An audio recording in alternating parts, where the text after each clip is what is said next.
Democrats. Today is Monday, May 16th, and it's time for the Chair's Daily Live. Happy Monday.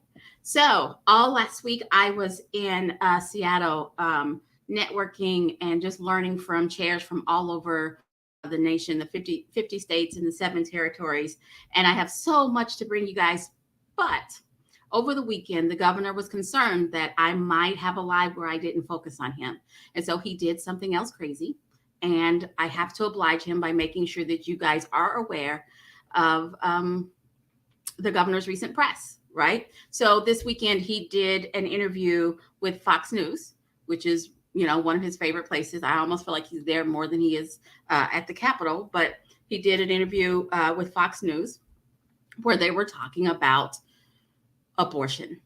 All right. And because that's what everybody is talking about right now, because we are in crazy times, my friend. When Fox News decides that they're going to take on the issue and actually use facts and stats, we are in an alternate universe and we're crazy times. So he was being interviewed, and the interviewer asked, so those on the other side of this issue, and you guys know where Stitt is, those on the other side of the issue asks, what about the children who are here? What are we going to do if we start forcing women to have, she worded it differently, obviously, but we start forcing women to have children against their will. What are we going to do with those kids? And so she used actual stats. She said that in Oklahoma, 21% of children live below the poverty line. That's right now, like while we're talking. That's not predicted. That is where we are right now. 21% of all children live below poverty line. 71% of households that receive SNAP benefits, colloquially known as food stamps, 71% of those homes have children in the home. So that's disabled folks, that's elderly folks, and then 71% of the homes have children in the home. And then Oklahoma is ranked 42 for overall childhood well-being. And in case you guys were wondering, for those of you who are keeping notes, if we're ranked number 42, we are not in the top 10. I want to make sure everybody's there. We're ranked number 42 in overall well-being for children. That's where we are right now, where we have already restricted folks' reproductive rights. But if we go to this total ban with no exceptions for rape or incest, with no exceptions, we go to a total ban. How do we address the children who are born into poverty? How do we address the children who are born into food insecurity? And how do we address the fact that they're going to be born into a state that is number 42, not in the top 10, number 42 in overall children well-being? So when she asked the governor what his thoughts on it, and he goes, well, whatever the liberals do is not the right idea. That's not what she asked him. It's not. So he was looking for his way where he bashed the Democrats, and he snuck it in, even though it had nothing to do with anything, because Oklahoma has a super majority of Republican leadership. Right? I'm not trying to make this partisan. The governor started it. There are 18 Democrats in the House, 18 out of 101. Okay. There are 9 Democrats in our state Senate out of 48. So the Democrats aren't passing the laws to get us here. The Republicans are leading our House and Senate, and the governor signs the bills. That's how we got here. Just some basic facts. That's how we got here. And so for him to bring up the Democrats, what you doing, sir? This lays right at your feet. And then he said to her, it's ridiculous that you're going to bring up stats.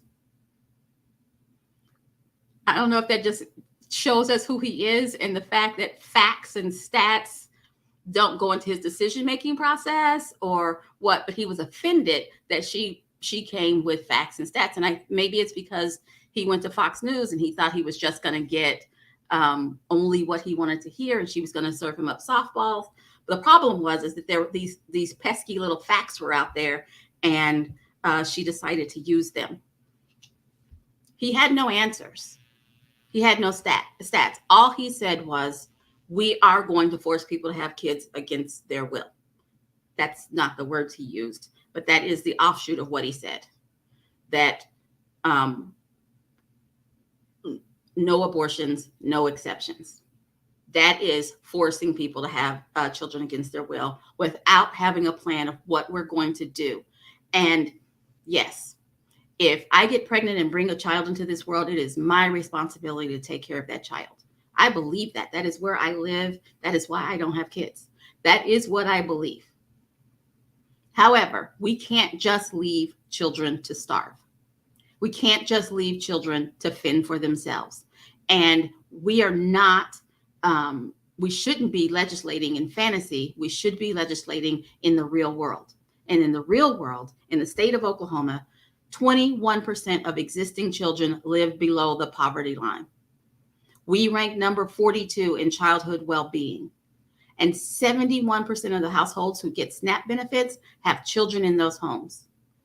That is born into poverty, that is born into food insecurity, and that is just poor outcomes if you're a kid. That's what's happening in Oklahoma. Our governor had no answers except to say, well, the Democrats are wrong. Doesn't matter if we're wrong or not. It's not our policies that got us here.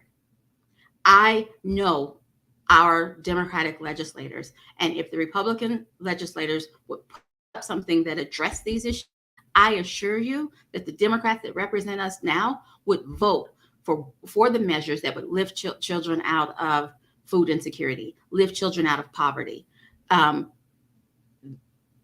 They're sensible people. So they would vote with the Republicans if the Republicans put up bills about this. But that's not where we are. That's not where we live. Where we live is a place where we need to elect new leadership. Our governor said on national TV, don't be bringing up stats. Don't be bringing up facts. Our governor said on national TV, well, the Democrats. So let me tell you how I interpreted that over here at my house. The Democrats, that must mean he thinks the Democrats should be running things. I got two candidates. You got two women running for governor. Two women who could be running things a whole heck of a lot better than what's happening right now. We have current superintendent of public instruction, Joy Hoffmeister, who's running for governor, and we have former Senator Connie Johnson, who's running for governor. I assure you, either of these women would do a better job than what's happening now, and they would take responsibility for the job that they're running for, because our current guy's not. I'm going to expand it and talk about what's happening at our state house and state senate. Run the majority are Republicans. And I'm not saying that they're horrible people. I'm not. But what I am saying is they're responsible for the legislation that got us at 21% of children living below poverty line. We need to change who's representing us down at Lincoln. So go out to okdemocrats.org, look at our candidates page, figure out which candidate is representing the district that you live in, and help them out. We've got to change who's down there. Help them out. The way that we fix what's happening is we elect more Democrats. So we have some balance in our legislature. We have to have some balance in our legislature, just so they're asking the difficult questions, just so they're challenging each other to do what's best. Because right now they're not challenging each other, and we're not coming up with the best legislation. And I'm going to say this. I don't believe that we're coming up with the best legislation that the Republicans can come up with. We're just coming up with what they have to, what they're putting out, and they don't worry about being challenged. We need balance. We need balance because whether abortion is on the table or not, the fact of the matter is we have children being born into food insecurity and living below the poverty line, and that's not good. Again, regardless of what happens with abortion, we need better outcomes for our children in our state. Thanks for joining me. I will be here tomorrow at 4:15. You guys have a great one.